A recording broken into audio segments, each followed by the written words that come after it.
धारणं धम्मभावश्यवो हर हर नमः पार्वती पतये हर महादेव गोविंद नाम संकीर्तनं गोविंद गोविंद सद्गुरु स्वामिनः जय श्रीकांत मातुलयस्य जननी सर्वमंगला जनकशंकरो देवः तं वन्दे कुञ्जराननम् ओम अपार करुणा सिंधुं ज्ञानदं शान्तरूपिणं श्रीचन्द्रशेखर गुरुं प्रणमामि मुदान्वहम् ओम गुरुब्रह्मा गुरुर्विष्णुर्गुरुर्देवो महेश्वरः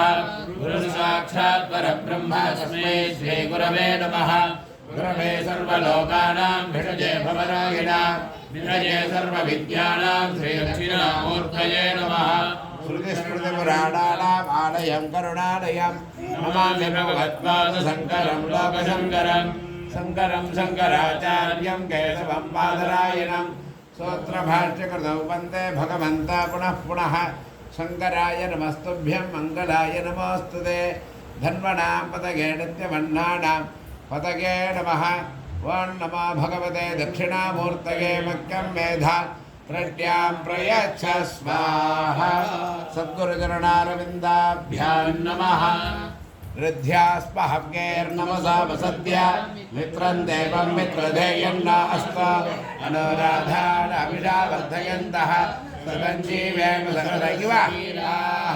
चित्रन्नक्षत्रमुदगात् पुरस्तात् अनुराधासैति यद्दन्ते तातन्वा तन्मित्रगेतपतिभिर्ते भगानेः करण्यगैर्विदधैरन्तरिक्षे मित्राय स्वाहा अनुराधेभ्यः स्वाहा मित्रधेयाय स्वाहा अभिजित्यै स्वाहा पास्मने लेसर सांपु मुट्टुदु अवलदा हर हर नमः पार्वती पतगे हर महादेव। இன்றைய தினம் பிரார்த்தனை. இந்த பிரார்த்தனை வந்து என்ன சமாச்சாரம் கேட்டீங்கன்னா, இன்றைக்கு நேற்றுக்கு பிரதோஷம் அனுஷம் ரெண்டு சேர்ந்து பண்ணிட்டோம் நம்ம ஸ்ரீ ஜெகத்குரு ட்ரஸ்ட் சார்பாக. இன்றைய தினம் ஒரு இடத்துக்கு சீமந்தம் நடந்தது அபாத்தில். அபாத்துலேயே வந்து நம்ம பெரியவாளோட பக்தர்கள்ங்கிறதுனால நிறையா புஷ்பங்கள் நிறையா வாங்கி வச்சுருந்தா.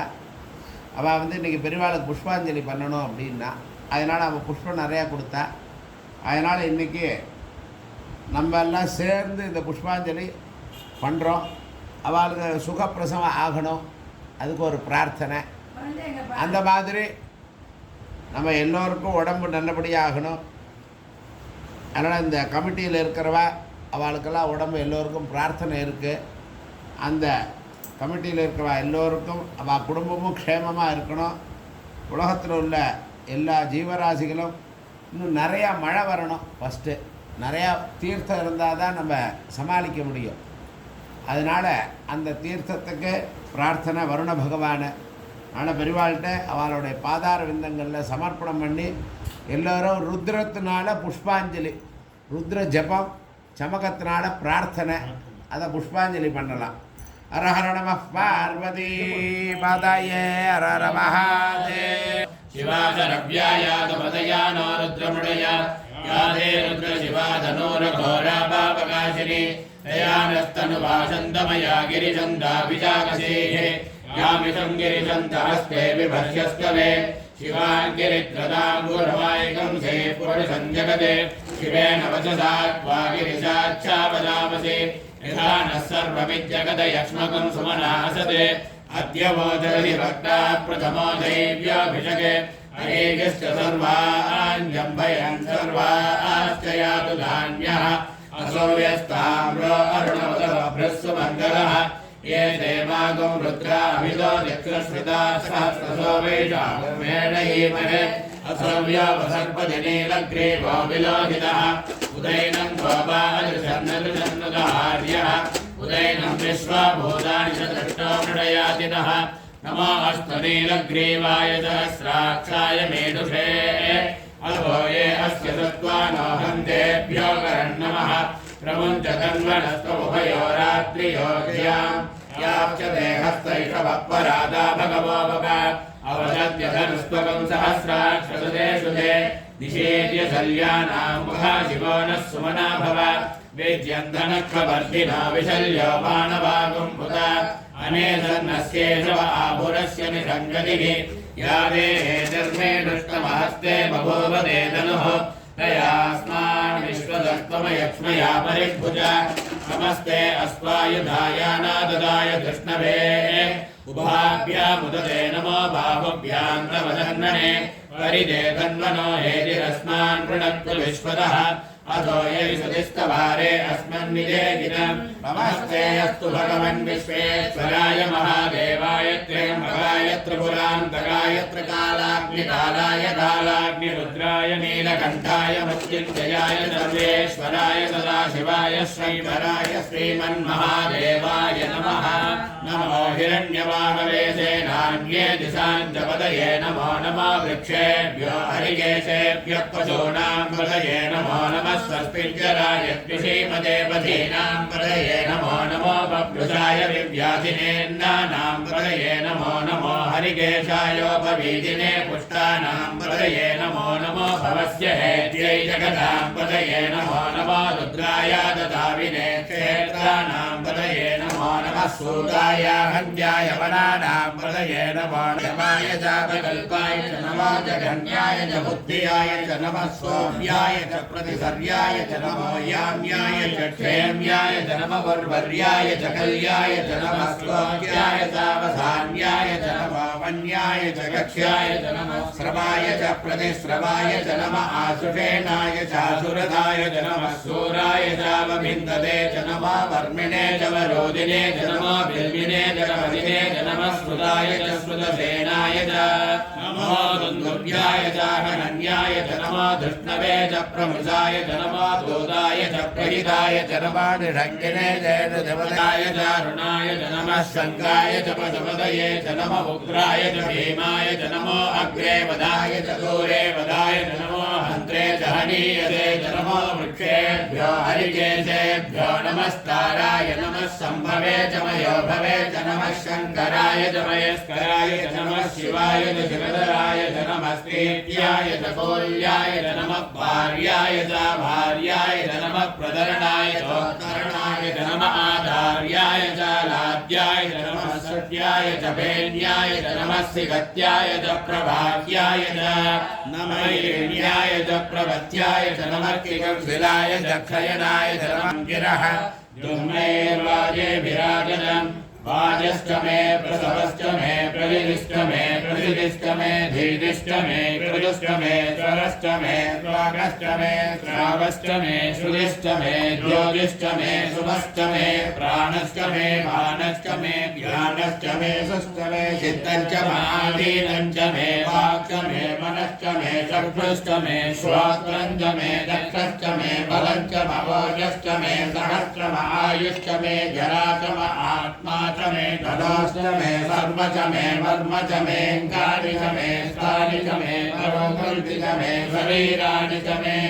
येऽश्च महाधिपत्यं च मे मन्यश्च मे वामश्च मे मश्च मे भश्च मे हेमा च मे महिमा च मे वलिमा च मे प्रतिभा च मे वक्ष्मा च मे द्राघुया च मे वृद्ध्यं च मे वृद्धिश्च मे सत्यं च मे श्रद्धा च मे जगं च मे धनं च मे व्रतश्च मे कृतिं च मे क्रीडा च मे मोदश्च मे जागं च मे जनिष्यमाणं च मे स्वप्नं च मे सुकृतं च मे वित्तं च मे वेद्यं च मे भूलं च मे भविष्यं च मे सुखं च मे सुपदं च मरुद्धं च मरुद्धिश्च मे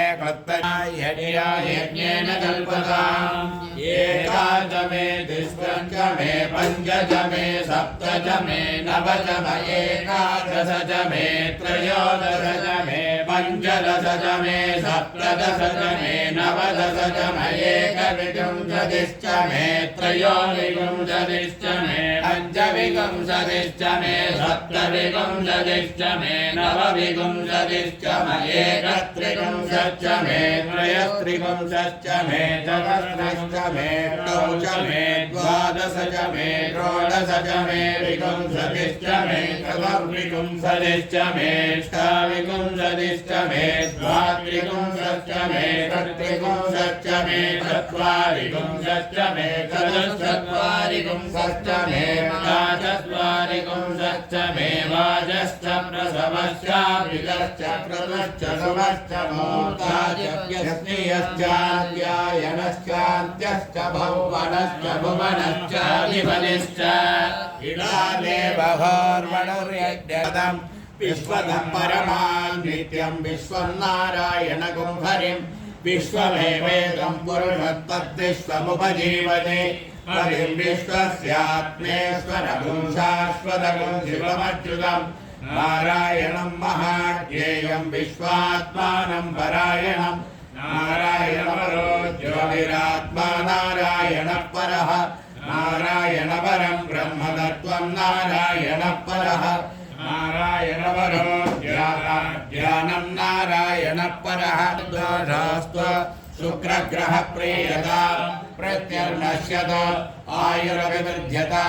दीर्घमायुः सत्याः सन्तु यजमानस्य कामाः आप्यायस्व समेतुते विश्वतः सोमवृष्णियं भवावाजस्य सङ्गते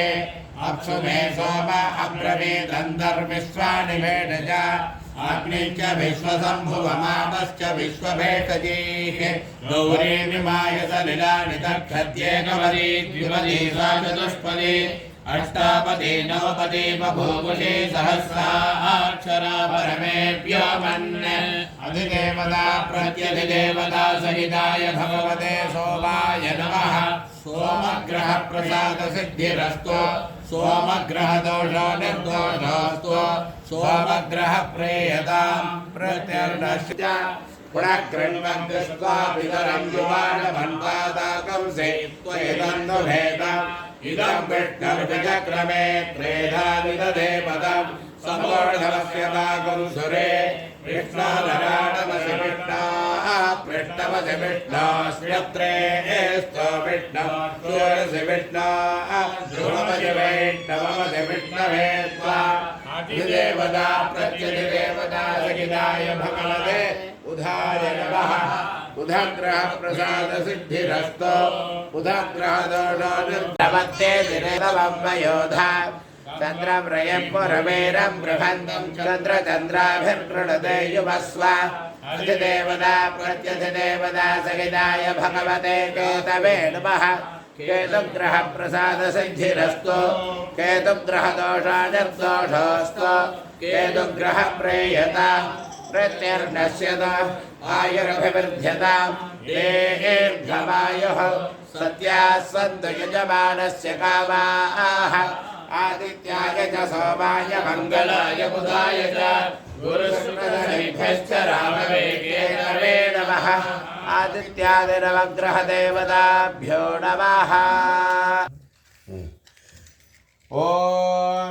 धोरसिधोर्बधोर्बन्धन्धोर्बलय्योऽस्माकं वयं धोर्वामस्त्वं देवानामसिषदिलमं वृषभञ्जष्टतमं बह्नितमन्दे बभूतमभकृतवसगविद्धानं जगमुखस्वमित्रस्य त्वा चक्षुषा प्रेक्षेमाभेर्मा संवित्थामा त्वायिकं शिषम् धूपमाघ्रापयामि उद्दीप्यस्वजातवेदो भद्रं नृतिं मम वतो गह्यमह्यमावहजीवनं च दिशा दिशा मालाशिकं सेज्जातवेदो कामस्वं पुरुषं जगते अभिभ्रदग्न आकहे प्रिया परिपालय दलदौर दीपं सन्दर्शयामि धूपदीपानन्तरम् आचमनीयं समर्पयामि पत्रपुष्पैः पूजयामि क्रीडद्रियते ॐ भूर्भुवः स्वः तत्सवितुर्वरेण्यं भर्गो देवस्तु गिरिः अजरब्जोदयादेवमृद्वा ऋतन्त्वा सत्येन प्रसञ्जामि अमृतं भवता अमृतय अमृतध्रुवे अमृतेश्वरे अमृतवर्षणे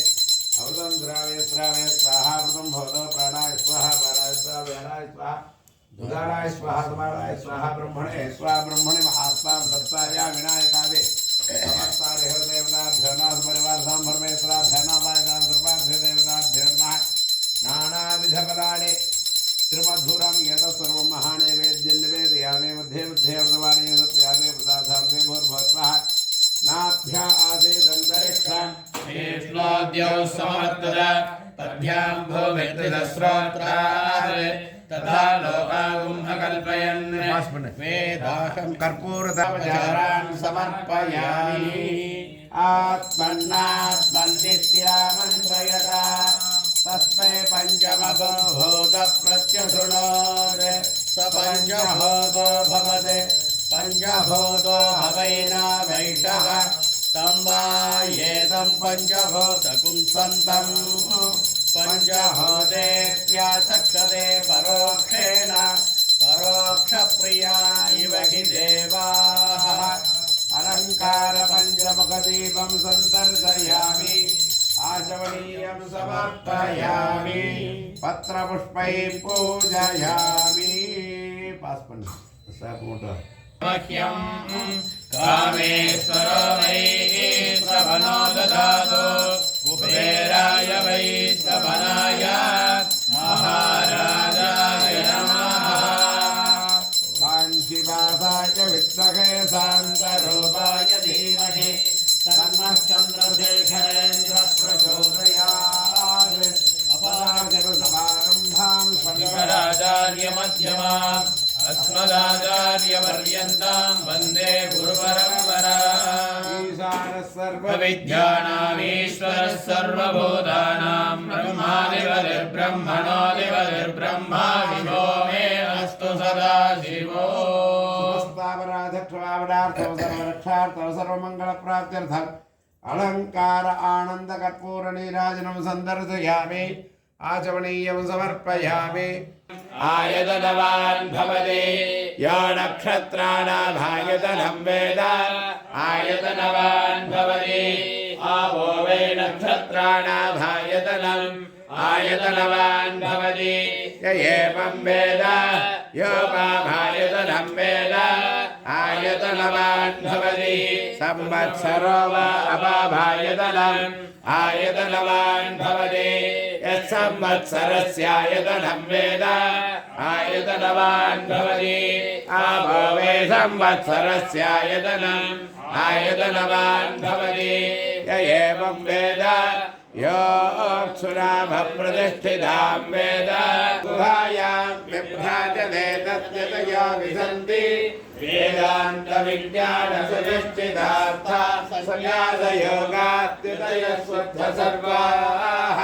ये ब्रह्मलोके दुपरान्तकाले परावृता कर्मच्यन्ति सर्वे दक्षं विभावं परमेष्मभूतज्ञत्पुण्डरीकं पुरमध्यसख्यस्थं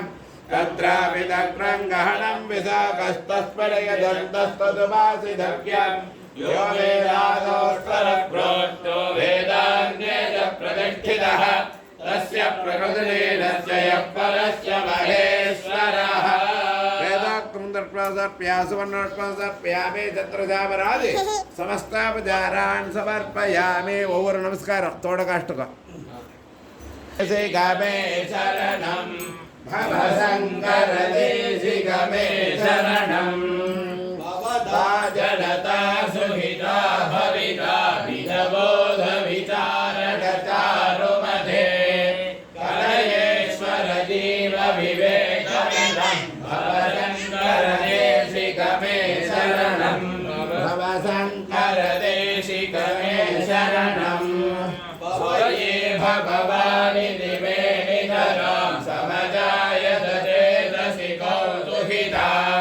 मम वारय मोहमहाजलधिं भवशङ्कर देशिकमे शरणं भवशङ्कर देशिकमे शरणं सुकृतेऽधिकृते बहुधा भवतो भविता समदर्शनलालसता परिपालय मां भवशङ्कर देशिकमे शरणं भवशङ्कर देशिकमे शरणं जगतीमभितं कलिता हृदयो विस्मरन्ति महामहसच्छरदः अहिमांसरिवात्र विभासि गुरु भवशङ्कर देशिकमे शरणं भवशङ्कर देशिकमे शरणं जगपुङ्गव पुङ्गव केतन ते ममतां न यदां न हि गोविसुधीः शरणागतवत्सलनत्वनिधे भवशङ्करदेशिकमे शरणम् भवशङ्करदेशिकमे शरणम् विधिगानमया विशदैकतला न च किञ्चन काञ्चनमस्ति गुरो धृतमेव विधे शरणम् गुरुशङ्करदेशिकमे शरणम् गुरुब्रह्मा गुरुर्विष्णुः गुरुर्देवो महेश्वरः गुरुसाक्षात् परब्रह्म तस्मै श्रीगुरवे नमः गुरवे सर्वलोकानां विषये भवरोगिणां निधये सर्वविद्यानां श्रीदक्षिणामूर्तये नमः अपार करुणा सिन्धुं ज्ञानदं शान्तरूपिणं श्रीगङ्गशेखरगुरुं प्रणमामि मुदान्वयम् अट्याडतुभिरान्धस्य ज्ञानाञ्जनशलाकया चक्षुरुन्मीलितं येन तस्मै श्री गुरवे नमः सदाशिवसमारम्भां शङ्कराचार्यमध्यमाम् आचार्यपर्यन्तां वन्दे गुरुपरम्पराम् हर हर नमः पार्वतीपतये हर हर महादेव गोविन्द नाम संकीर्तनं गोविन्द गोविन्द सद्गुरुस्वामिनः जय हर हर शङ्कर जय जय शङ्कर हर हर शङ्कर जय जय शङ्कर हर हर शङ्कर जय जय शङ्कर जय जय शङ्कर हर हर शङ्कर जय जय शङ्कर हर हर शङ्कर जय जय शङ्कर हर हर शङ्कर नमामि शङ्कर भवामि शङ्कर नमामि शङ्कर भवामि शङ्कर नमामि शङ्कर भवामि शङ्कर नमामि शङ्कर भवामि शङ्कर साम्भ शङ्कर सदाशिव शङ्कर साम्भ शङ्कर सदाशिव शङ्कर सदाशिव शङ्कर साम्भ सदाशिव शङ्कर साम्भ सदाशिव शङ्कर साम्भ काञ्ची शङ्कर कामकोटि शङ्कर काञ्ची शङ्कर कामकोटि काञ्ची शङ्कर कामकोटि कामकोटि शङ्कर काञ्ची हर हर शङ्कर जय जय शङ्कर हर हर शङ्कर जय जय शङ्कर साध्यत्साधकत्वापि न साध्यत किं वदा श्रीरामदूतकृपासिन्धो गुरुकार्यं साधय प्रभो साध्यत्साधकत्वापि न साध्यत श्रीरामदूतकृपासिन्धो गुरु